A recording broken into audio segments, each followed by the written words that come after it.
On the day of her sister's wedding, a girl long presumed dead walked barefoot into the chapel garden. The same girl whose grave had just been unearthed and found empty. What happened to Amelia Grace? And why did her return unravel a truth so horrifying it tore a family apart in front of the entire town? Subscribe for cinematic true crime stories based on real cases and unexplainable disappearances. October 12th, 2024.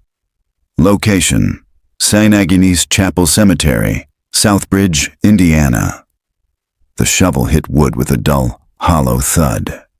The groundskeeper froze, sweat pooling beneath his collar despite the crisp autumn air. Dead leaves rustled at his feet, scattering over the disturbed earth.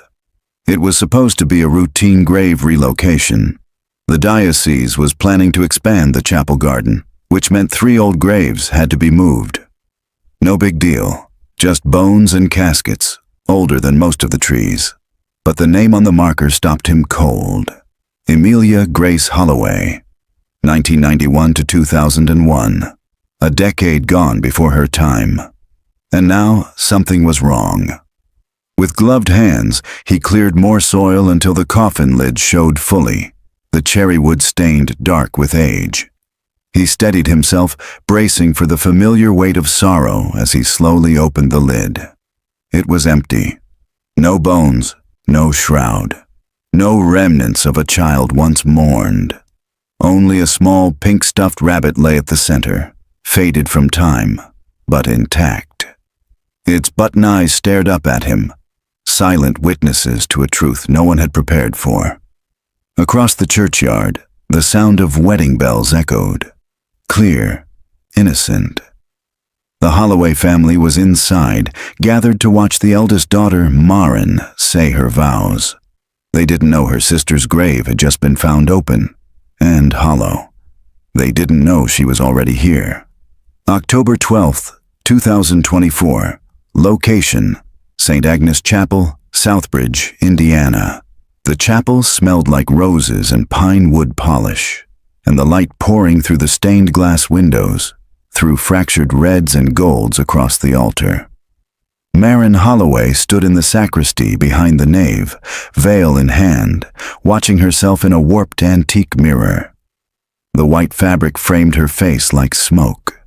Her makeup was still perfect, but her eyes looked tired. It wasn't wedding jitters. She wanted to marry Cole. They had dated for 6 steady years. He was kind, honest, safe. But ever since she'd returned home to Southbridge for the ceremony, something had been off. A low, constant pressure in her chest, an unease that never fully left. 5 minutes, her cousin Nadia said gently from the door frame. "You ready?" Maren gave a nod. "Yeah, just breathing." She glanced once more at herself before turning away. Her dress whispered against the stone floor as she moved toward the door, her mother's vintage lace train trailing behind. Outside, the bell at St. Agnes rang once. Deep, hollow, the kind of sound you feel in your spine. It was the same bell that had rung for Amelia's funeral 23 years ago. Maren could still hear it sometimes in her dreams, followed by her sister's laugh echoing through the house. That part always came last, just before she woke up. Back then, the whole town had searched, for weeks. Volunteers combed the woods. Bloodhounds followed false scents into the wetlands. A pink sneaker was found on the old stone bridge. Then nothing. No witnesses, no remains. Only an empty patch of grass where a child had been. The family held a burial 6 months later. A closed casket. Amelia's favorite stuffed rabbit tucked gently into the satin lining. Maren never saw the inside. Her father said it was better that way.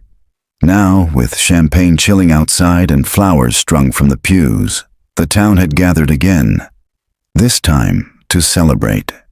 It was supposed to be a joyful day, a new beginning, but something was moving in the roots of the past. Something wasn't resting. Walter Kane had arrived at the chapel before sunrise. He was the kind of man who whistled while he worked and still brought his own thermos of coffee. The job that morning had been unusual. Move 3 old graves from the edge of the chapel property to make room for a new garden courtyard. The diocese was expanding, and these were among the earliest plots. Children, mostly, long gone and long mourned. The records were clear. Names, years, family consent. When Walter brushed the dirt off the old wooden marker and read the name Emilia Grace Holloway, he frowned. It sounded familiar. And when his shovel finally struck the coffin lid a few feet down, he paused to catch his breath before lifting it. He expected bones, time-softened cloth, maybe the faint smell of old earth and decay. What he didn't expect was nothing. The coffin was empty, not disturbed, not broken or decomposed, just empty, except for a single object at the center, a faded pink rabbit, its ears slumped to one side, button eyes clouded with age. Walter stood over it, breath misting in the morning cold, and whispered a word he hadn't used in years. Then he picked up his radio and made a call. The wedding began at 10. Guests had started arriving by 9:30. By then, the parish office had been notified. The groundskeeper's report was passed along, quickly and quietly, but no one wanted to ruin the wedding. Not without proof. Not yet. By 11, the organ began playing the first chords of the bridal march. Maren waited behind the chapel doors, her arm hooked through her father's. Jack Holloway looked thinner than usual in his dark gray suit, eyes dull behind his reading glasses. He had tried to smile, but Maren could feel the tension in his grip. Neither of them had spoken much that morning. They took one step toward the door together. And then the screaming started outside. It began with a child's voice, shrill and surprised, calling for their mother. Then a woman's gasp. Then commotion. The organist faltered. Guests turned. The sound swelled like a ripple turning tidal. Jack let go of Maren's arm. "Stay here," he said quietly. He walked toward the doors as murmurs grew louder from the front rows. Maren stood frozen at the threshold, veil trembling in her fingers. She could see sunlight shifting behind the stained glass, shapes moving beyond the chapel entrance. The doors opened again, not for the bride, but for her father, followed by 3 other men, one of them a sheriff's deputy. Her mother appeared next, rushing toward the exit, face pale, lipstick smeared. The pastor leaned toward the organist and whispered something. The music stopped completely. Outside, under a white tent strung with twinkle lights and baby's breath, guests had begun to gather in a tight knot near the cemetery fence. Children were being pulled aside. Photographers had lowered their cameras, and in the center of it all stood a girl, barefoot, wearing a pink dress with dirt clinging to the hem. She looked dazed, her skin pale and streaked with scratches. Her arms hung stiff at her sides, and her hair, once bright blonde, now hung in tangled clumps over her shoulders. On her wrist was a hospital ID band. Maren stepped outside, slowly, like she wasn't entirely in her own body. The air smelled like flowers and something else. Something dry and old, like a box sealed for too many years. Guests parted as she walked past them. Her heels sank slightly into the grass. The girl was facing the chapel when Maren approached, her eyes wide and unblinking. A breeze lifted the hem of her dress, revealing the tops of bruised knees. Someone whispered Maren's name, but she didn't stop. When she was 5 feet away, the girl blinked. Maren's voice came out thin. "Em?" The girl's head tilted at the sound. "Emilia," Maren said again, louder now, barely holding in a sob. "Is that you?" For a second, the girl stared at her blankly. Then her lips moved. "I want my dad," she said. Maren took a step forward, hand outstretched. "It's me. It's Mare. Do you remember?" The girl took a step back, flinching. Her voice grew louder. "Not you," she said. "My real dad." A hush fell over the crowd.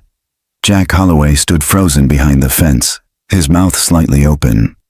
Amelia's eyes scanned the crowd once more, then settled on no one in particular. "I want to go home," she said softly. "He'll be mad if I'm late." And then she turned and walked toward the cemetery, toward the empty grave, toward the place where, until this morning, everyone believed she'd been buried. Maren stood in the grass, veil slipping from her fingers, her entire life suddenly unraveling one petal at a time. Amelia wasn't dead. She had never been dead, and whatever story she brought back with her, it had only just begun. October 12th, 2024.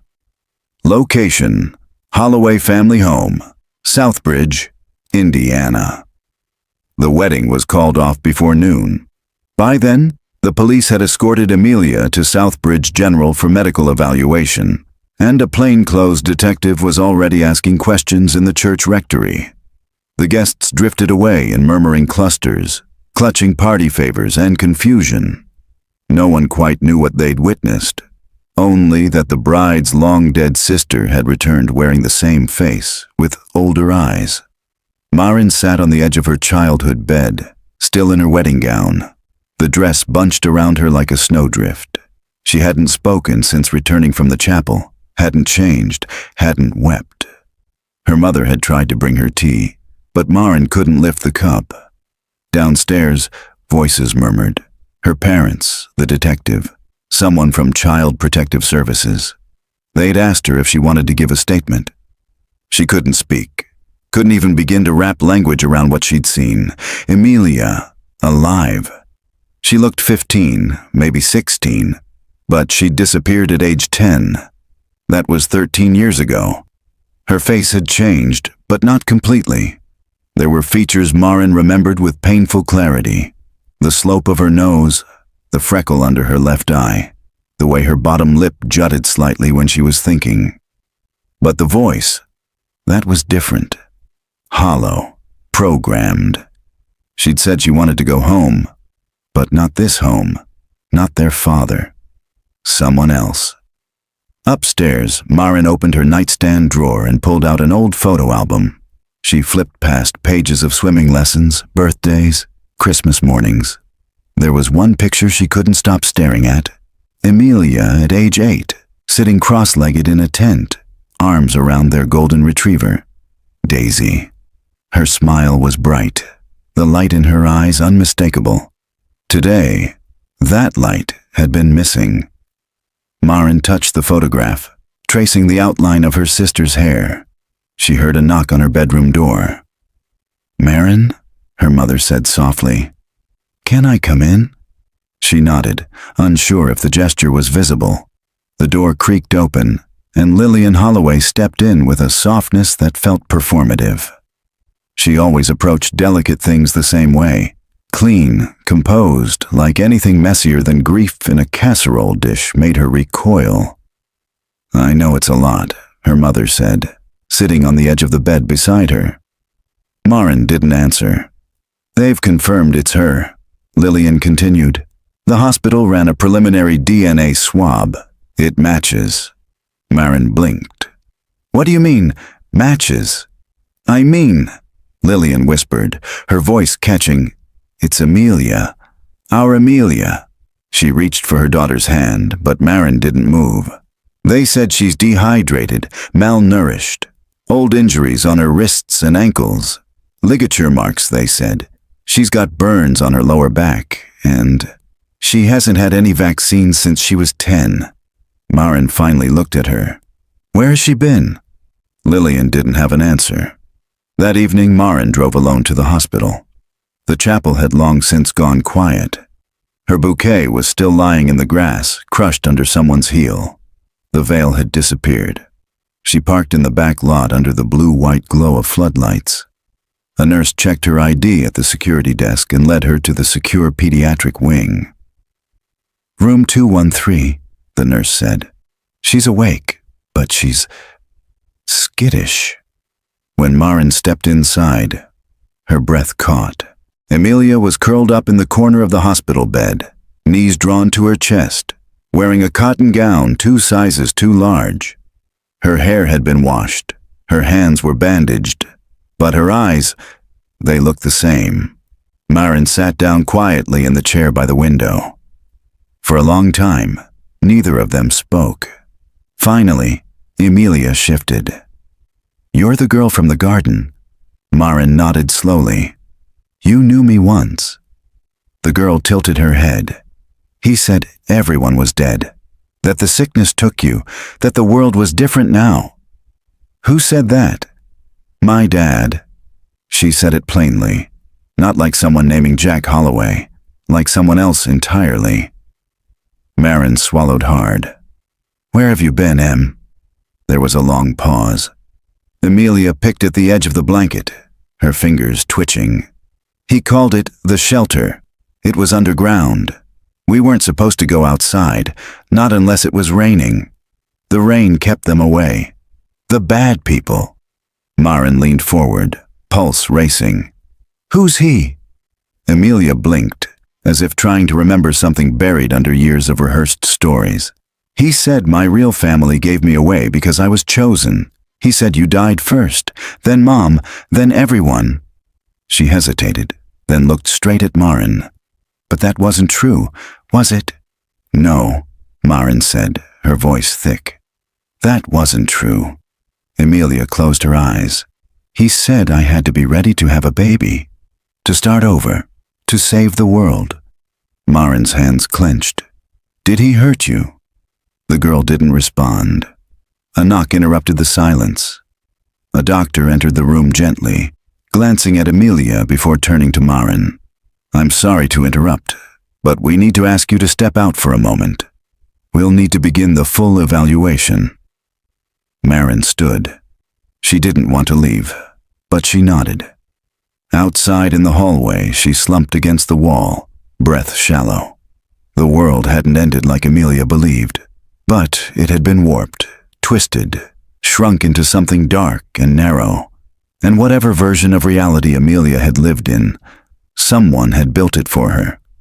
On purpose. Across the hall, the detective from earlier leaned against a water cooler. He approached with a notebook and an expression of quiet concern. "Miss Holloway, I'm Detective Ronan." Southbridge PD. She wiped her eyes. "Is this about the grave?" He nodded. "We confirmed with the groundskeeper and parish. The coffin was sealed, intact, but never weighted. We believe Emilia was never buried at all." "Then where was she?" Maren asked, already dreading the answer. Ronan hesitated. "That's what we intend to find out. Do you know anyone your parents were close with around the time of her disappearance?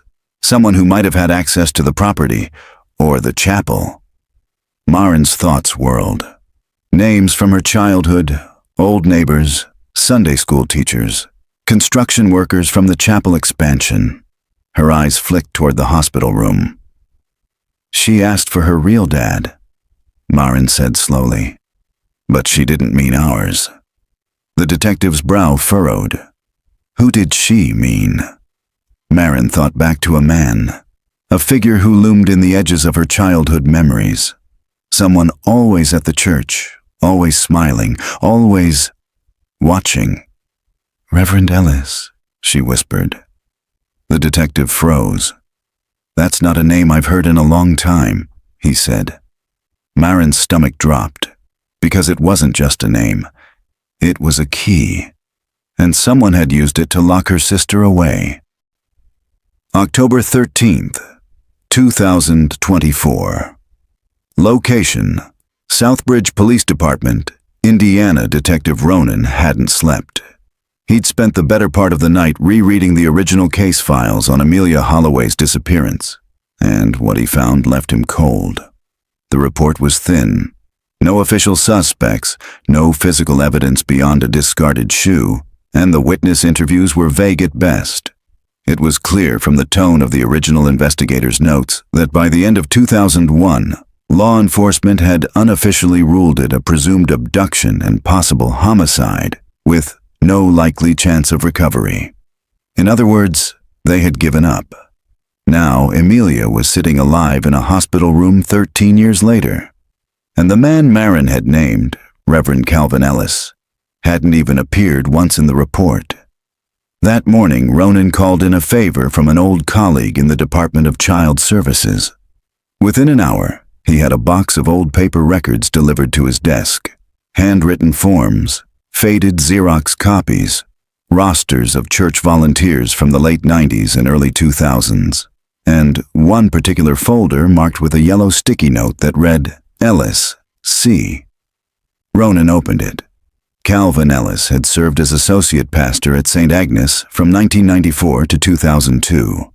Resigned quietly, no public statement, but there was a final DCS complaint dated July 2002, a report from a woman named Margaret Dealey, claiming that girls from the youth choir were being singled out and taken to private Bible study sessions in a restricted wing of the chapel annex.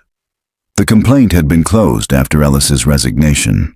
No further action. That same summer, the chapel had undergone its first major renovation, the same one that involved sealing off a side staircase and laying new foundation over a former storage cellar. Ronan sat back in his chair and stared at the page. A sharp buzz of unease rose in his ears. At 9:12 a.m., he left the station and drove straight to the chapel. The church looked unchanged. White clappered walls, a modest bell tower, hedges trimmed with parishioner pride. A maintenance truck sat near the rear lot, and the smell of fresh soil lingered in the air from the graveyard work the day before. Inside, the church was quiet. A single maintenance worker was inside the annex, scraping old wax from the wooden floor. Ronan introduced himself and asked to see the blueprints from the 2002 renovation. The man looked confused, then pointed to a metal file cabinet in the back office. 10 minutes later, Ronan found what he was looking for, a copy of the floor plans, stamped and dated August 3rd, 2002. There had once been a sub-basement beneath the chapel, originally built as a tornado shelter during the 1950s. According to the plans, that space had been sealed off completely with concrete during the remodel. No access points, no ventilation. Just walls. He traced the layout with his pen and noticed something odd. One small square had been marked Storage Room A on the original map. On the post-remodel copy, it was labeled Void. That evening, Ronan visited the Holloway house with a recorder in his pocket and a notebook in hand. The front porch light was off, though the flicker of a TV lit the curtains from behind. Jack Holloway answered the door, eyes sunken, mouth pinched tight. "I'm here to ask about Reverend Ellis," Ronan said gently. Jack didn't respond at first. Then he opened the door wider. Inside, the house smelled of dust and old wood polish. The same framed photo of Emilia on the mantel hadn't been touched in years.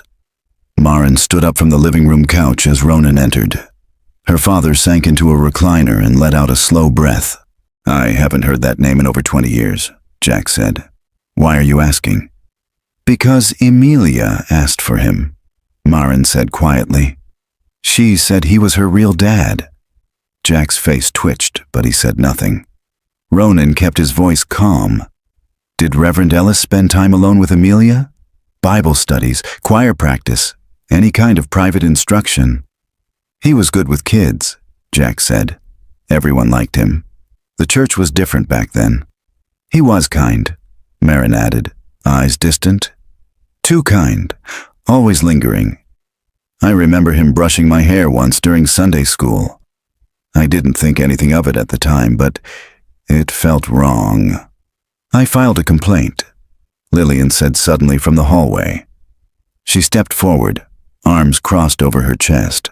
Her eyes were glassy. "After Emilia disappeared, I couldn't shake the feeling. I called DCS anonymously. Said he made the girls uncomfortable. No one followed up." "Why didn't you say anything before?" Jack demanded, voice rising. "Because I didn't want to believe it," she snapped. "Because if I had believed it, it meant we'd let him in, let him near her, and I couldn't live with that." Marin stared at her parents, heart pounding. The image of Emilia standing barefoot in the cemetery flashed through her mind again. That dress, the ID band, the bruises. She said he kept her underground, Marin whispered. She called it the shelter. Jack stood abruptly and walked into the kitchen. A bottle clinked. Lillian turned away. Ronan stepped closer to Marin. I'm going back to the chapel tonight. If that basement was sealed during the remodel, I want to know what's behind that wall. You think she was kept under the church all this time?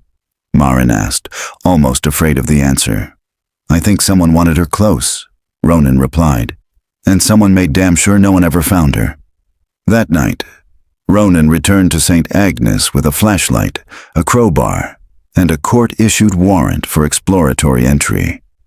The chapel was empty, quiet, but alive with creaks and echoes. He moved carefully down the side aisle, past the sanctuary and into the annex where the wall had been built over the old staircase. The drywall looked clean, too clean. He knocked once. Hollow. He placed the crowbar against the corner and pried. A seam split. Dust clouded the air. Then, behind the drywall, a space opened, narrow and dark. He stepped inside with his flashlight. The air changed immediately. Staler, cooler. The beam illuminated stairs, steep and narrow, leading down into the dark. On the fourth step, he found a pink shoelace curled like a question mark. At the bottom, the flashlight flickered over the outline of a child's bed frame. Chains bolted to the concrete. Faded crayon drawings on the wall. A toothbrush. A plastic bowl. A mattress soaked through with years of rot. And in the corner, scratched into the concrete with what looked like a nail, were 5 words. I am not his daughter. October 14th, 2024. Location: Southbridge General Hospital. Indiana Marin hadn't slept. She'd spent most of the night sitting upright in the hospital's family waiting area, clutching a paper cup of cold coffee that had gone untouched for hours. The buzzing fluorescence, the antiseptic smell, the muted intercom calls. It all became background noise against the only thing she could think about: Emilia. Not the child she remembered, but the girl behind the glass. The one who now flinched at gentle voices, who asked what year it was, then stared into space when told. At 7:22 a.m., Dr. Adrian Wilkes invited her into a private consultation room. He was young, maybe mid-30s, but his face held the kind of heaviness reserved for people who'd had to deliver unbearable truths. I want to be clear, Marin. We're still in the very early stages of understanding what she's endured. But based on her vitals, behavior, and the physical injuries, your sister appears to be a long-term captive who was isolated from the outside world for most of her adolescence. Marin gripped the edge of the table. But she's alive. You're saying she survived all this? She survived, he said. But she didn't just survive the way we think of it. This wasn't hiding. This was entrapment, routine, obedience. Trauma this deep rewires a person. He placed a sheet of paper in front of her. A medical diagram of ligature scarring, noting chronic restraint injuries around the ankles and wrists, compounded over time. She likely spent years in a confined space, probably underground, as she described. The marks on her ankles and wrists show prolonged use of restraints. There's evidence of repeated skin trauma, burn scars, and she's showing signs of severe nutritional deficiency. Her bone density suggests arrested growth somewhere in early adolescence. Marin stared down at the diagram. What about the things she said? About the rain? The end of the world? She described those beliefs as part of what we call contained mythologies. Stories she was taught to justify the isolation. It's common in long-term abuse cases. The abductor becomes the source of all knowledge and fear. He controls everything she believes. It's how he kept her from escaping. Marin looked up, hollow. She asked if we were real. Wilkes nodded gently. To her, this might feel like a hallucination, or a betrayal of everything she was made to believe. That kind of confusion is deliberate. It makes reintegration nearly impossible. He hesitated, then turned to his notepad. "There's one more thing," he said. "She's afraid of someone named Father Ellis." Terrified, actually. Marin's breath hitched. She said he wasn't a real father, that he made her call him that. We've documented her references to punishments, to being tested. There are implications of reproductive intent. Marin's stomach turned. "We haven't confirmed sexual trauma yet, but that will take time. Her trust has been shattered. She only speaks in fragments, but she drew something for the therapist this morning." He slid a sketch across the table. Marin's eyes stung. It was a child's drawing, done with stubby-colored pencils. A stick-figure girl stood alone in a small room beneath the ground. A staircase rose above her head, and outside it, a chapel. Beside the girl, a large man with no face held a book with a cross on it. There was a red X over the girl's mouth. She'd drawn herself silent. Marin clutched the paper and held it to her chest. "I want to see her," she said. Wilkes gave a quiet nod. "She's in observation, but keep it calm. Let her speak first."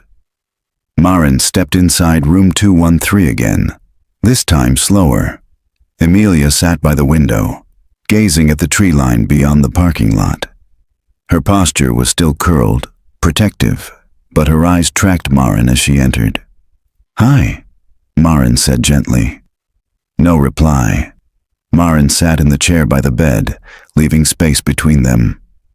"I used to read to you," she whispered. "Remember that? You liked that one book, The Girl Who Lived in the Attic with the Garden on the Roof." Amelia blinked, her lips barely parting. "I don't know what's real," she whispered. "You're here," Marin said. "You're safe. That's real." Amelia's fingers tugged at her wrist bandage. "He used to say that too.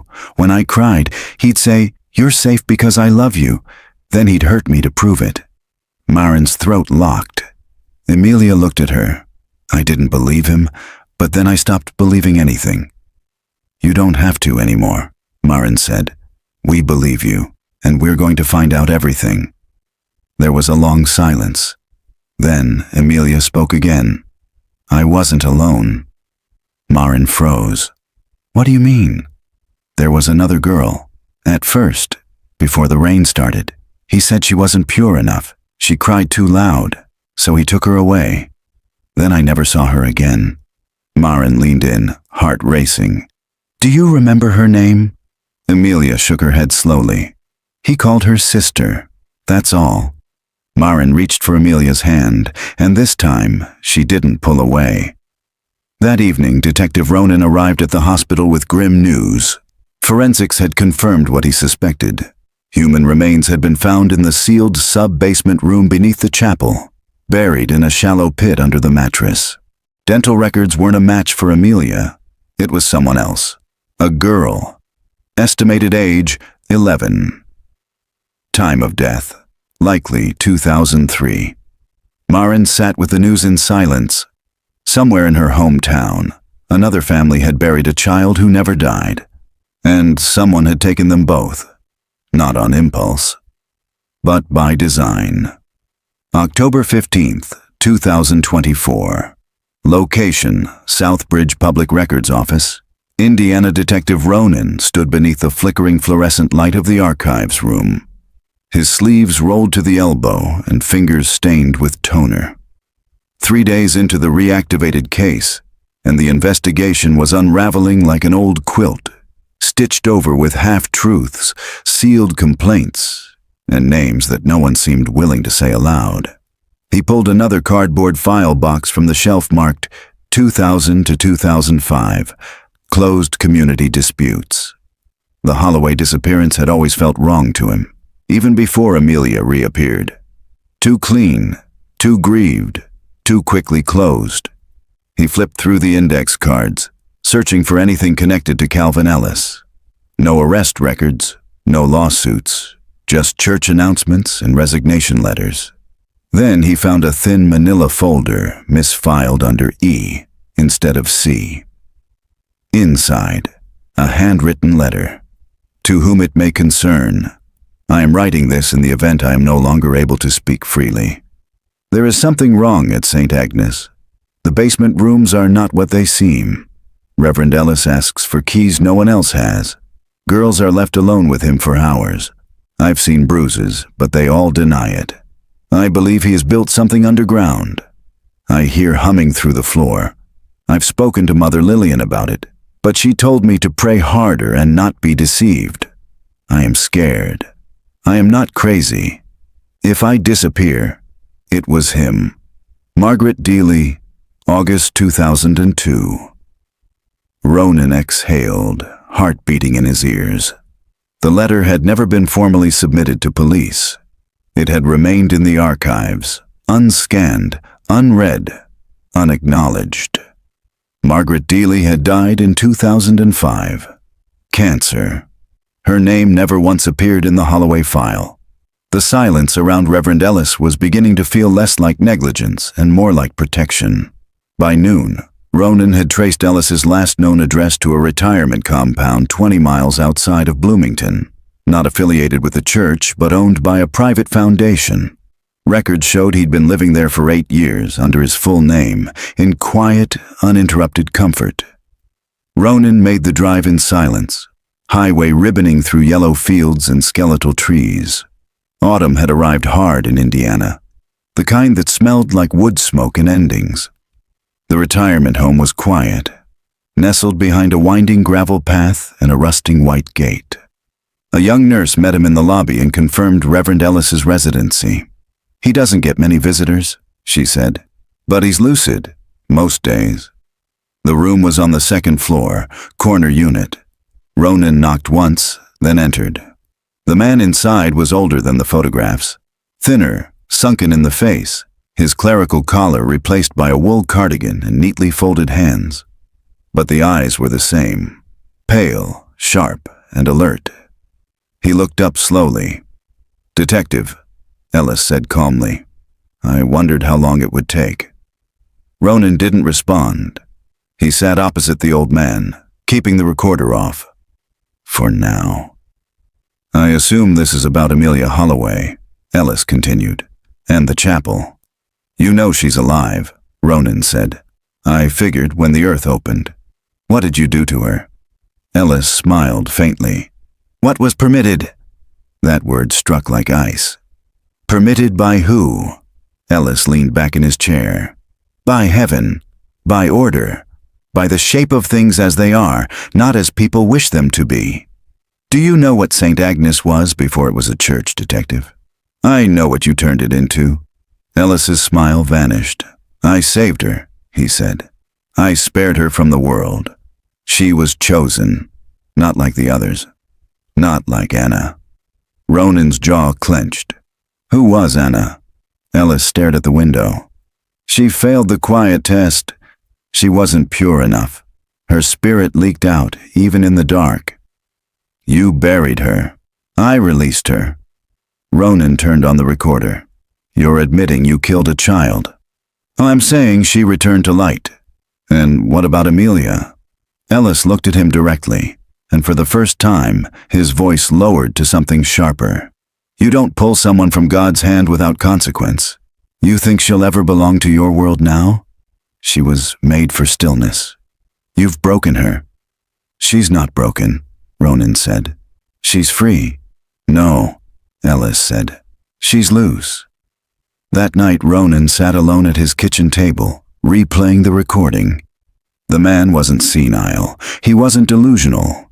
He was calm, precise, and deeply convinced of the righteousness of his crimes. And if Amelia's memories were only fragments, Ellis held the rest. A statement wasn't enough. They needed proof.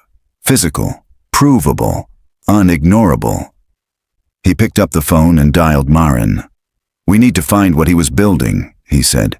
"If there are more rooms, we need to find them. If he hurt other girls—" "He did," Marin said. "She remembers voices, other girls, singing. But she said they stopped one by one, like lights going out." Ronan pressed his hand to his forehead. "She was down there for 13 years. "Maybe longer," Marin said. "He took her mind long before that." Outside, the wind picked up. And somewhere in Southbridge, beneath the concrete bones of the chapel, something still waited. October 16th, 2024. Location: Holloway Family Home, Southbridge, Indiana. Maren stood in the doorway of her childhood bedroom, staring at the space where her sister's twin bed had once sat. The furniture was gone now, packed away after the funeral, or maybe donated when her mother could no longer bear the sight of it, but the outlines remained.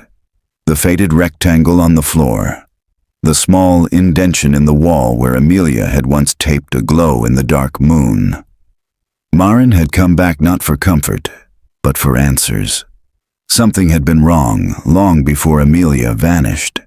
And now, with Amelia back, broken, traumatized, altered, Maren knew that everything they'd believed for the last 13 years had been built on a lie. She walked slowly to the bookshelf, scanning spines and dust jackets until she found it. The Girl with the Garden Roof. The edges were worn, the corners bent from rereading. Amelia's name was written on the inside cover in uneven, childlike letters. Maren turned the page. A folded envelope slipped out and fluttered to the floor. Her stomach tightened as she picked it up. The paper was yellowed, sealed with a smudged fingerprint of wax. Inside was a single sheet of paper, covered in Amelia's handwriting, loopy and precise, like she was concentrating hard to form each letter. If I go missing, it means he took me. He said God gave me to him, but I don't think that's true. If you find this, please tell someone. Please don't let him lock the door again. Maren sank onto the edge of the bed frame, hands shaking. Amelia had known. At some point, maybe months or even years before she vanished, she knew she was being watched, hunted, claimed. She called Jack. "Dad," she said, voice low. "I found a note. From Em. She wrote it before she disappeared." There was a pause. "Maren," Jack said, "we buried her." "No, we didn't," she snapped. "We buried an empty coffin and convinced ourselves it was peace. You told me she fell off the bridge, that it was too late. But she was asking for help, and we missed it." He was quiet on the other end. "I didn't know," he finally said. "I swear I didn't know. But your mother, she was afraid. Of Ellis. Of what people would say if we accused a man of God. She said to let it go, that it was better to pray. She was 11, Maren whispered. And we left her behind." The next morning, Maren met Detective Ronan at the chapel. The site had been cordoned off for a full excavation. Ground-penetrating radar had already confirmed 2 additional subterranean spaces beneath the rear altar wall. Narrow rooms connected by concrete passages, sealed with heavy wooden doors. The architecture was deliberate, symmetrical, hidden. The forensic team worked in silence, their boots crunching over broken tile and dust. Maren stood just inside the sanctuary, staring at the pulpit, the same one Reverend Ellis had preached from Sunday after Sunday. A pedestal of poison. "Come look at this," Ronan said, waving her over. He led her down into the exposed foundation pit, where the rear chamber had been cracked open. The air was cold, stale with decay. The walls were lined with pale blue paint, chipped and curling, and the floor still held deep scratches, as if someone had clawed at it over and over, desperate to be heard. Maren's gaze fell to the far wall. Children's names, scratched in fingernail and wire and whatever tools they could find. Names she didn't recognize.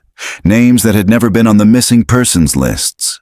Some etched so faintly they were only visible by flashlight. Anna, Sarah, Jeannie, Ruth. Beneath one name, Ruth, someone had carved a single word in block letters. Outside. Ronan's voice was grim. She was one of them. Amelia wasn't the only one taken. "How many?" Maren asked. "We don't know yet." He stepped aside to let the forensics team carry out a bundle wrapped in plastic sheeting. Even through the layers, the shape was unmistakable. Bones, small, fragile, a second child.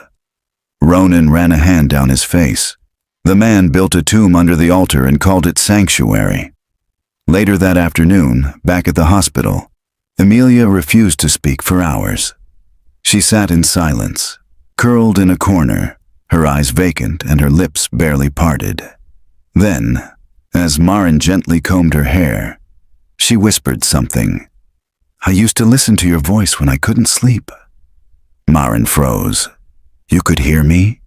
Amelia nodded. "Through the vent, when you were brushing your teeth or crying. I'd pretend I was upstairs, still there." Maren's throat closed. "I wanted to scream," Amelia said. "But he said if I did, God would kill you." "That wasn't God," Maren said. "That was a monster in a collar." Amelia looked at her. "I remember his face when he hurt the others. He smiled, and then he prayed after." "Do you remember their names?" Amelia shook her head. "Only the singing. When it stopped, I knew they were gone." Ronan visited that evening with photos. Snapshots pulled from old church directories, Sunday school rosters, charity event bulletins. Amelia pointed to 4 of them. "That one," she said, tapping a girl's picture. "She shared the room with me for a little while. She said her name was Ruth. Then she was gone." Maren stared at the girl's face. She'd never seen her before. But Ruth had been under their chapel for years, buried below sermons and hymns, while the congregation sang above her. By nightfall, the news had broken. Reverend Ellis under investigation for multiple child deaths. Second chamber found under church altar survivor, identified as Amelia Holloway. Missing since 2011. And as the town of Southbridge braced for its reckoning, a quiet knock came at the Holloway front door. A woman stood there, holding a decades-old photograph and trembling. "I think my daughter went missing from that church in 2004, she said. "And I think she might be one of the names on that wall." October 17th, 2024.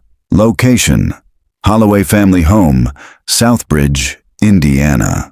The woman at the door introduced herself as Lena Murdoch.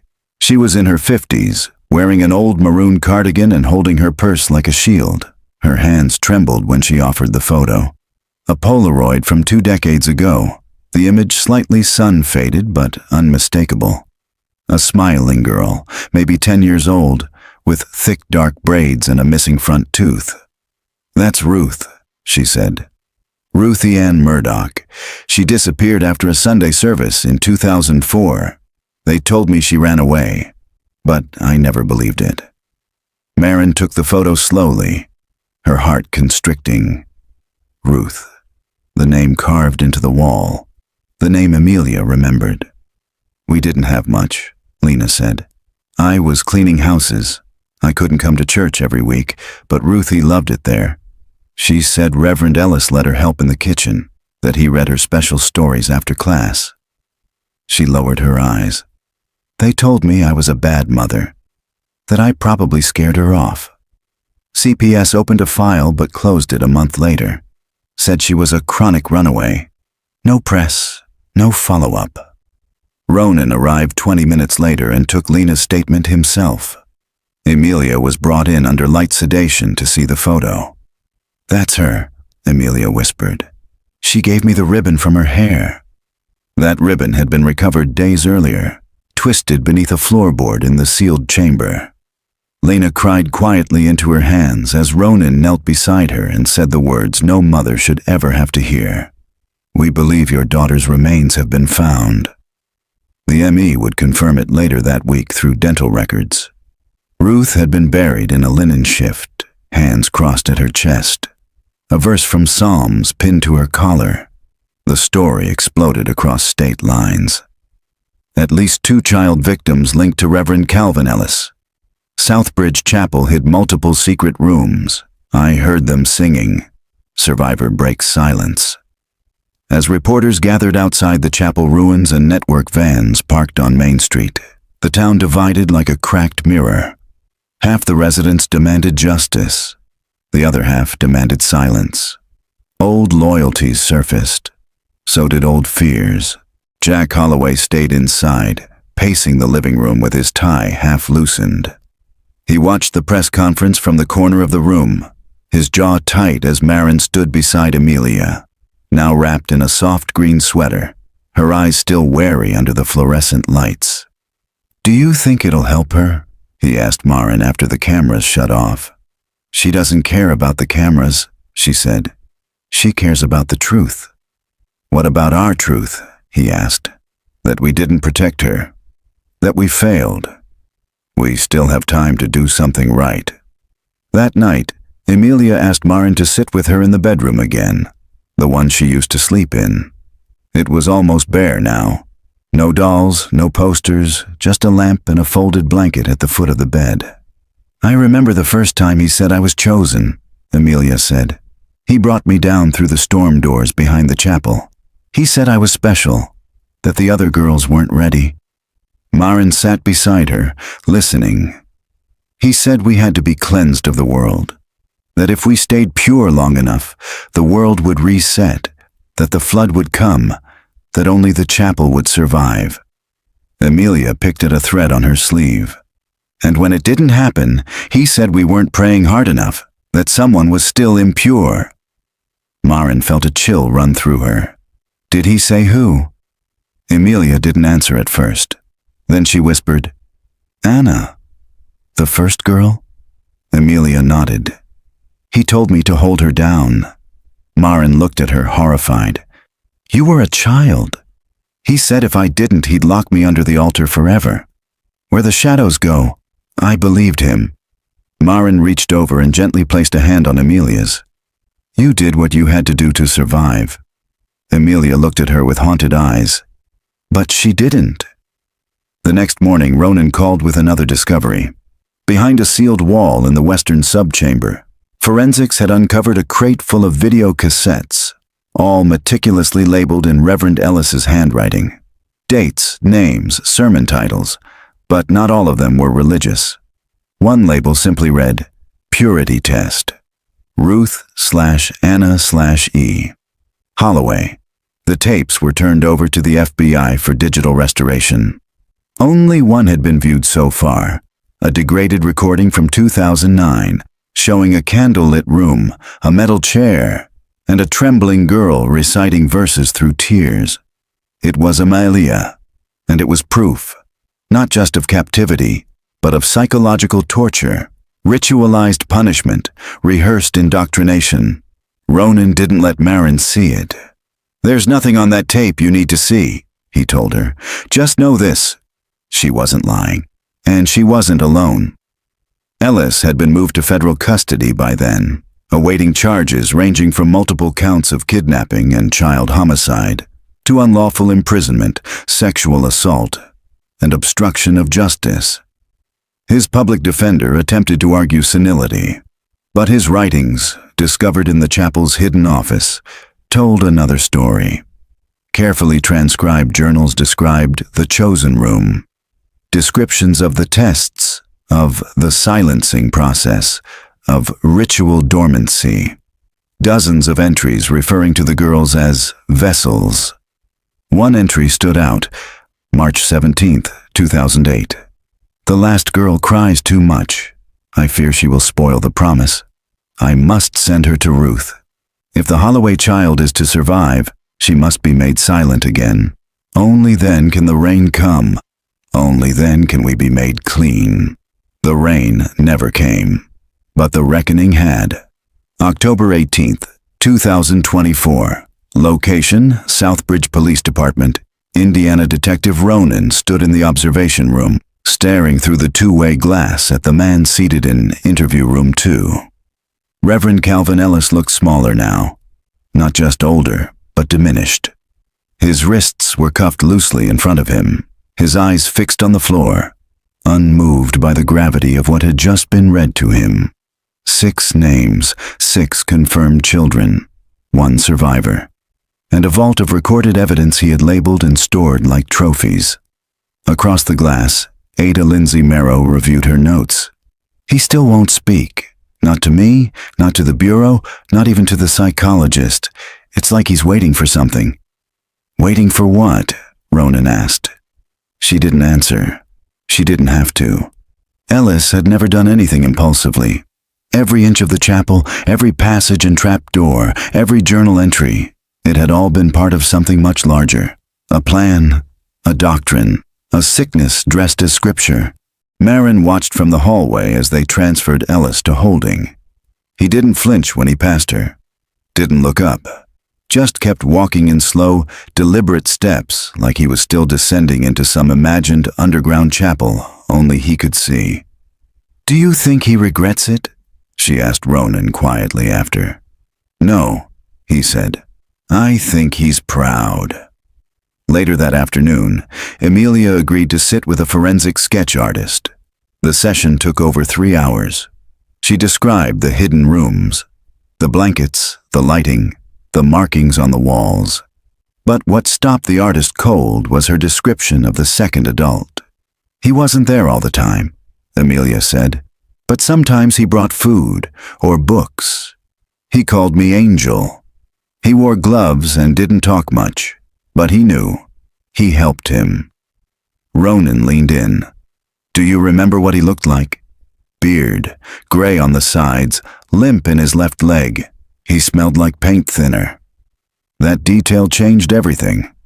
A former chapel custodian, Gregory Dunn, had worked under Ellis until 2013. Quiet, unmarried, lived alone at the edge of town in an old house with blacked-out windows. He'd left town shortly after Emilia's disappearance, citing family matters, and had never been seen again. A state search flagged an address in Peoria under a different name. Gregory D. Hastings. By the time they reached the house, he was gone. Inside, police found hundreds of tapes, thousands of photographs, handwritten maps of underground construction, drafts of sermons rewritten to include phrases like "purgative stillness" and "children of stillness will be sanctified." There were newspaper clippings too, all about missing girls, many of whom had never been found. Dunn hadn't just helped Ellis, he'd been collecting. That night, the FBI issued a nationwide BOLO. Gregory Dunn, 6 feet tall, left leg limp, former janitorial worker, was now considered armed and dangerous. But Southbridge wasn't finished uncovering the truth. While contractors began dismantling the rear wing of the chapel, they unearthed a second trapdoor, not on blueprints, not listed in any records. It led to a steep staircase descending into a hexagonal chamber, circular in layout, with hooks mounted into the walls and a shallow concrete basin at the center. This wasn't a sleeping room. It was something else entirely, a ritual space. One of the forensic techs emerged an hour later, face pale. "You need to see this." Ronan and Marin stepped down together. There, in the far corner, carved into the concrete, were the initials EGH, Emilia Grace Holloway. Beside them, the phrase, "He told me I was already dead." Marin turned away, sick rising in her throat. How long had her sister been locked in this place? How many days had she lived under the chapel while the congregation sang hymns above her? How many times had Ellis looked into her parents' eyes and promised their daughter was at peace? Ellis never killed Emilia, but he had buried her in a cage of lies and fear, surrounded by the ghosts of other children he called unworthy. That night, as wind howled across the cemetery grounds and floodlights illuminated the desecrated chapel walls, Marin sat beside Emilia at the kitchen table. "Do you want to go back?" she asked gently. Emilia shook her head. "It's not a place. It's still in here." She touched her chest. "He made it part of me. But it doesn't have to stay." Emilia looked at her, eyes wet but steady. "I used to think the grave was where you go when you die. But now I know. It's where you're forgotten." "You were never forgotten," Marin whispered. "We just didn't know how to find you." "I found myself," Emilia said softly. "I followed your voice." The next morning, Emilia asked to visit the chapel one last time. The site was quiet. Workers had paused excavation. The only sound was the crunch of gravel beneath their feet.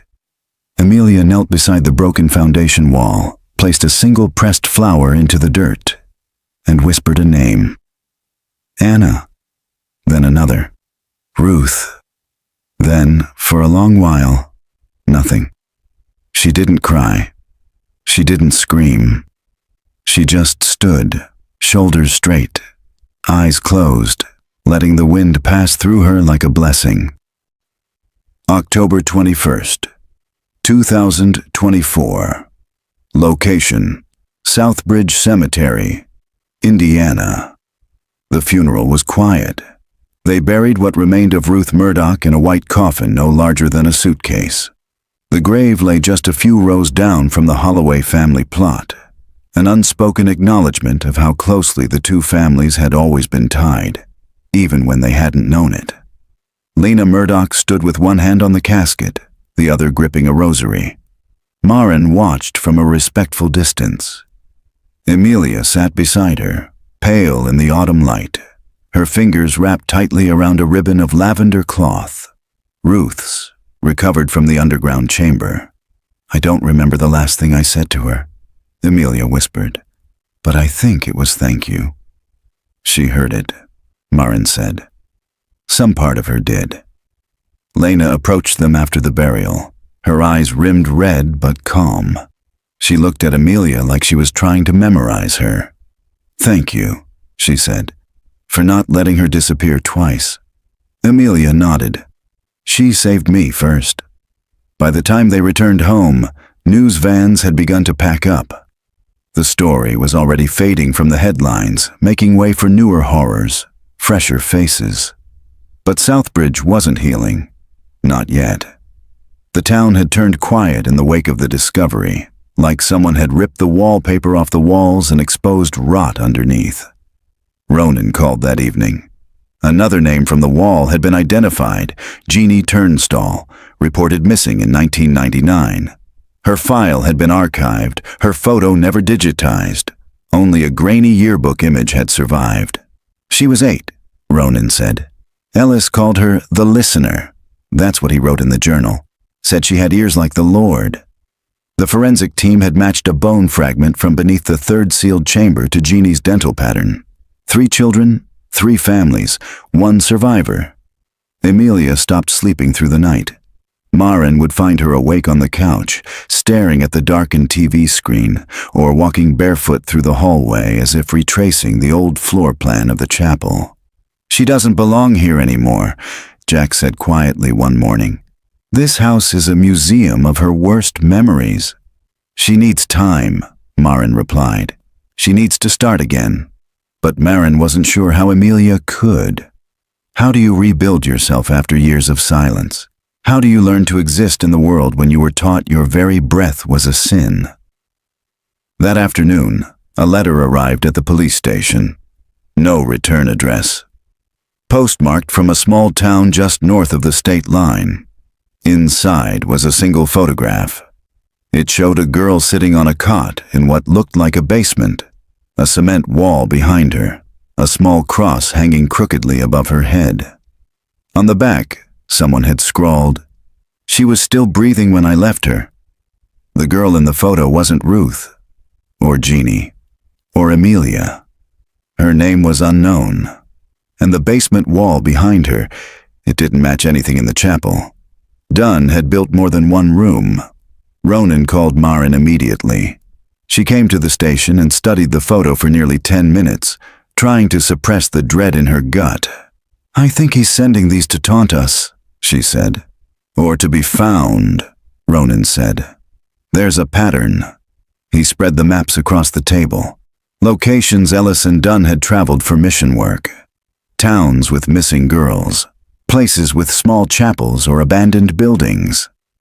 He circled 4. I think he was testing Ellis's doctrine in multiple towns. A network. Quiet. Disguised as charity. These kids weren't just taken. They were curated. Like a collection. Ronan nodded. We have to assume there are more. That night, Maren told Amelia about the photo. Emilia's face didn't change. She simply stared at the candle burning on the windowsill, her body still and unreadable. "She's still in the grave," Emilia said softly. "Just like I was. We'll get her out," Maren promised. "We'll get them all out." Emilia didn't answer, but the next morning she emerged from her room in jeans and a gray sweatshirt. She'd cut her hair short, a jagged but determined act of control. "I want to help," she said. "How? I know how the rooms feel. I know how he talked. I know what Dunn smells like. I know where the cold air comes from when you're underground." Ronan brought her into the task force under victim advocacy supervision. Emilia began reviewing old blueprints, matching names to parish records, helping identify obscure references in Ellis's journals. She knew how he coded things, knew how he punished, and, most of all, she knew how he justified. On October 25th, they broke open a sealed crawl space beneath a sister chapel 2 towns east. Inside were 2 plastic tubs. One held bones, the other held journals. The signature was the same. C. Ellis. Emilia was right. The grave wasn't just beneath one chapel. It was spreading. October 27th, 2024. Location: Southbridge Community Hall, Indiana. The town held its breath as the names were read aloud. 5 confirmed victims. 4 still unidentified. 2 new sites under investigation. And 1 man behind bars, silent as a tomb. It wasn't a press conference. It was a reckoning. Folding chairs lined the community hall. Parents, teachers, parishioners, faces Maren had known her entire life. All sat in near silence as Ada Merrow listed the timeline. Photos projected onto a portable screen showed smiling school portraits beside degraded forensic composites. Each flash felt like a gut punch. Not just because of what had happened, but because of how long it had gone unseen, ignored, protected. The final slide appeared on the screen, a name nobody had expected to hear. Anna Louise Holloway, born September 18, 1992, died unknown. Maren froze, her chest constricted. The air around her seemed to thicken. Jack gripped the arm of his chair beside her, his eyes locked on the screen like it might suddenly blink and change. "We have reason to believe," Merrow said gently, "that Anna Holloway may have been the first victim. We now know Reverend Ellis was already operating his hidden room by 2001. Based on journal entries and a blood sample matched through familial DNA, her remains were among those recovered last week in the Western Crypt." People turned to stare at Maren and Jack, the last surviving members of a family now defined by loss. Jack stood quietly and left the room. Maren followed him into the hallway, where he leaned against the brick wall, shoulders sagging like he had aged 20 years in a second. "I didn't even know she existed," he said. "All this time, I thought it was just you and Emilia. Why would they hide her?" Maren swallowed hard. "Mom had a stillbirth before Emilia. That's what she told me. She said the baby never cried." Jack stared at her. "And we just believed that? We were kids, Jack. We didn't ask." He rubbed a hand across his face. "So what? She lived, and then they gave her to Ellis." Maren's breath caught. No, I think he took her. There had always been a window of missing time in their family story. 2 months after the supposed stillbirth, during which their mother refused visitors and their father stopped preaching altogether. Nobody in the family talked about it. Nobody questioned it. Until now. That night, Maren returned to the family attic. She tore through boxes of old church programs, school drawings, sermon drafts, desperate for any mention of Anna. At the bottom of a dusty cedar chest, beneath a stack of handmade Christmas ornaments, she found it. A photograph, undated, slightly curled at the corners. It showed a baby wrapped in a crocheted blanket, a blanket Maren remembered her grandmother making. The baby's eyes were open. On the back, in their mother's careful handwriting, Anna L. "Gift from the storm. She sat in silence for a long time, staring at the photo. The baby in it looked like Amelia had at that age, looked like her. The blanket had been buried with one of the skeletons. The next morning, Ronan confirmed it. One of the recovered remains had hair fibers embedded in the fabric, identical to a lock saved in a family Bible, pressed between pages of Psalms. The Holloways had buried a daughter they didn't even know they'd lost, or maybe they had known, and buried the truth along with her. Maren didn't speak for a while after the confirmation. Emilia did. She was the one who tried to warn me, she said, in the dark, before he ever took me. I thought I was dreaming, but now I know. She was real. She protected you. She traded herself for me. Jack returned to the chapel ruins with Maren and Amelia that afternoon.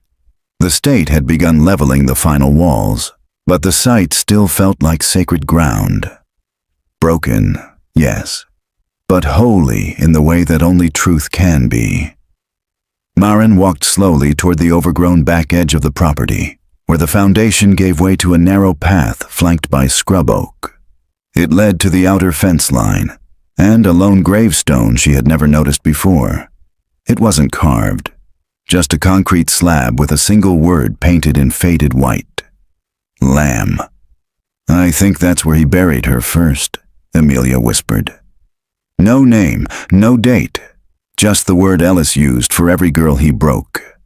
Jack knelt and traced the concrete with his thumb. She was more than that, he said. She was ours.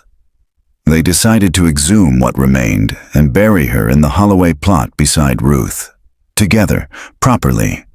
The service was private, no cameras, no reporters. Just 3 survivors, each broken in different ways, gathered to lay a child to rest who had never even had a headstone. Jack gave the eulogy. He didn't speak of faith.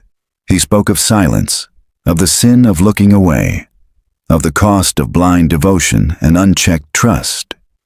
And then he said her name aloud for the first time. Anna Louise Holloway. You were never forgotten. We just didn't look hard enough. That night, Amelia dreamed of the room again, but this time it was empty, and the door was wide open. November 2nd, 2024. Location, Southbridge, Indiana. The leaves had turned brittle. Frost clung to the chapel ruins like a warning. In the weeks since Anna's reburial, the town had grown quieter. Not in peace, in aftermath. The silence of something too large to fully name, too awful to forget, and too close to home to dismiss. Maren noticed it in the way people lingered outside the post office, in the lowered voices at the grocery store, in the nervous glances when church bells rang. Some still attended Sunday services, but many pews sat empty now. The sanctuary that had once been Ellis's throne had become a place of suspicion, not solace. Amelia no longer flinched at the sound of doors, but she didn't sleep much either. Her eyes were tired in the morning. Still, she kept working with the task force. She'd started recognizing patterns in the journals before the analysts did. Small notations, misquoted verses, gaps in the sermon dates that lined up with disappearances in other towns. She found one more. Winchester, Illinois, 2007. A girl named Bethany who vanished on her way home from school. No leads, no body. Just her backpack found at the steps of a small rural church. Ronan made the call. A team was dispatched. They brought ground-penetrating radar, dogs, excavation permits. 3 days later, they unearthed a sealed crawl space beneath the choir room. It contained 2 things, a single girl's shoe and a page torn from a Bible. Blessed are the pure in heart, for they shall see God. Ellis hadn't operated alone, and he hadn't stopped.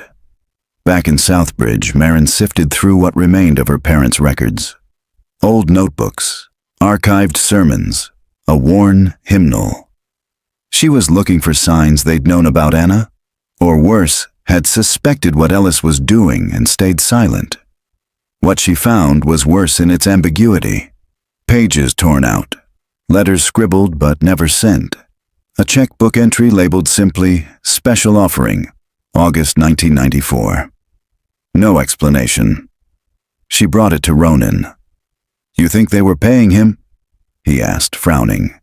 "I think maybe they were being blackmailed, or maybe they gave her up, and then changed their minds." Ronan didn't say anything for a long moment. "Sometimes," he finally said, "parents lie to themselves to survive what they've done." That night Maren sat with Amelia in the living room. The TV was off. The only light came from the small lamp by the bookshelf. "If they knew," Amelia said softly. "Would you want to know?" "I think I already do." Amelia nodded slowly. "He told us we were chosen, but it wasn't because we were special. It was because nobody would look hard enough." Maren reached over and took her sister's hand. It was cold. Always cold. "You were found," she said. The following Sunday, the Holloway Chapel was demolished. The cross came down first, then the steeple, then the blood-soaked wood and the secret walls and the bones beneath them. People gathered at a distance to watch. Some cried, some stood in silence, some turned away. But Maren stood with Amelia on the hill above it all, watching every piece come down like layers of a lie being peeled away. The final blow of the excavator's arm shattered the foundation. Dust and earth flew up in a cloud, and when it cleared, the chapel was gone. All that remained was ruin. The next day, a letter arrived at the station, postmarked again from Illinois. No return address. Inside was another photo. A girl in a small, cement-walled room. This one was newer, sharper. The timestamp on the back read, October 2024. Beneath it, in neat block letters, "She is not alone." November 5th, 2024. Location, unnamed farmhouse, outside Winchester, Illinois. The wind cut hard across the field, biting through coats and sleeves as the task force fanned out from the back of the abandoned farmhouse. It had taken less than 48 hours to triangulate the photo. A cracked window, a slanted beam, a concrete support column. Amelia had seen it all before. She recognized the layout even before they confirmed it matched one of Ellis's old outreach sites. This place had once been listed under a church network dissolved in 2010. A satellite chapel, no longer maintained. The kind of place no one visited anymore, except the ghosts. Ronan stood at the front with the lead investigator and a medic crew. Maren waited in the SUV nearby, watching the monitors fed from the body cams inside. Amelia was beside her, silent, shoulders tense, her nails pressed into the sleeves of her jacket. She wasn't breathing like a normal person, more like someone trying to keep from dissolving. The first door opened easily. The house was empty upstairs, long abandoned. Graffiti on the walls, old beer bottles, rodent droppings. But the basement door was locked from the outside with 3 rusted bolts and a cross nailed through them. It took a crowbar to break it open. The stairs groaned under weight. The flashlight beams cut through the darkness as the team stepped down into cold air that didn't belong to the season. One wall was lined with old insulation, another with stacked mattresses. The third was raw concrete. The fourth wall was a door, steel, bolted, soundproofed. They called out. No answer. They used the ram to break it open. Inside was a small girl, maybe 8 years old, curled on a cot with a blanket pulled up to her chin. Her face was pale, but her eyes blinked in the light. She didn't scream. Behind her, crouched in the shadows, was a boy. Younger, 4, maybe 5. When the agents approached, he covered his ears and whimpered. The children didn't speak right away. They were dressed in thin cotton, barefoot, skin pale from lack of sun. But they were alive. A plastic chair sat in the corner, a bucket, a shelf of Bibles and cassette tapes. In the center of the room, bolted to the floor, was a kneeling bench. On the wall above it, "Obedience is safety." Ronan's voice came over the radio. "2 survivors, unknown duration of captivity. We're calling in trauma specialists and extraction units. Secure the perimeter." Maren let out a shaky breath and looked at Amelia. Amelia had started crying, but not like before. These were silent tears, controlled, not fear, not even sadness. Relief. She turned to Maren and said, "They weren't waiting to be saved. They were waiting to be believed." The children were rushed to a hospital. Medical staff confirmed signs of long-term confinement and psychological control. No physical branding this time, just indoctrination. They didn't know their names, they only knew the word lamb. Within a day, Ronan confirmed it. Dunn had kept operating after Ellis died. Quietly, with help. Records led to another man, a former groundskeeper with ties to 3 properties now under investigation. Arrests were made, files seized, but it wasn't over, not even close. Maren watched the case expand like a shadow spilling across the Midwest. More towns, more missing girls. The pattern stretched back decades, and at the center the same teachings. The same doctrine Ellis had preached under the guise of salvation, twisted into something monstrous. Back in Southbridge, Maren sat with Amelia on the porch steps. "I don't think this ends with Dunn," Amelia said. "No," Maren replied. "But we ended something." They watched the sun rise for a long time. For the first time, the light didn't feel like a threat. Down the hill, the land where the chapel once stood had been cleared. Just bare earth now. Nothing left of the place that held so many secrets and so many ghosts. But beneath that soil, in a grave finally filled, lay Anna Louise. And beside her, a headstone was being carved. Not just for her, but for every child who had never been given one. December 22nd, 2024. Location, Holloway family plot. Southbridge Cemetery. Indiana snow dusted the grass like powdered sugar, clean and cold. Maren stood alone by the stone, one gloved hand resting gently on its smooth top. A single wreath lay at the base, woven with pine and white ribbons. The headstone had been placed 2 weeks earlier. Anna Louise Holloway. September 18, 1992. Unknown, she was loved. She mattered. She is free. No dates of death, just the truth they had. It was enough. Beside Anna, a smaller marker stood where Amelia had chosen to bury the stuffed rabbit, the same one found in her own empty grave. It wasn't for herself, she'd said. It was for all the others who never got out. A memorial for the unnamed, for the ones who never walked barefoot into the chapel garden, for the ones who didn't live long enough to be missed. Maren heard footsteps behind her. Jack. He carried a thermos of coffee and 2 paper cups. They didn't speak right away. He poured, handed her one, and tucked his free hand into his coat pocket. "They're opening the files to the public next month," he said. "Names will be redacted, but people will finally see how far it all went." Maren nodded. "It won't fix what happened. Number. But it tells the truth. That matters." They watched as Amelia approached from the far side of the cemetery. She'd just come from town, where she'd spoken to a small crowd gathered at the high school auditorium. Survivors, parents, teachers. Her voice had trembled only once. She told them what it meant to come back wrong, and still find a way to live. Now she walked slowly, a folded piece of paper in her hand. She knelt beside Anna's grave, unfolded it, and placed it under the wreath. It was a drawing, crayon, childlike, a house with a red door and 2 girls holding hands beneath a bright yellow sun. She stood, brushed the snow from her coat, and looked at Maren. "Are you ready?" Maren asked. Amelia took a breath. Yes. They left the cemetery together. 3 of them. The only 3 left. As they reached the gate, the chapel bell rang, not from the ruins, From the new community hall, a different sound now. Not control, not obedience, not shame. Just the toll of time moving forward. Somewhere behind them, the wind picked up.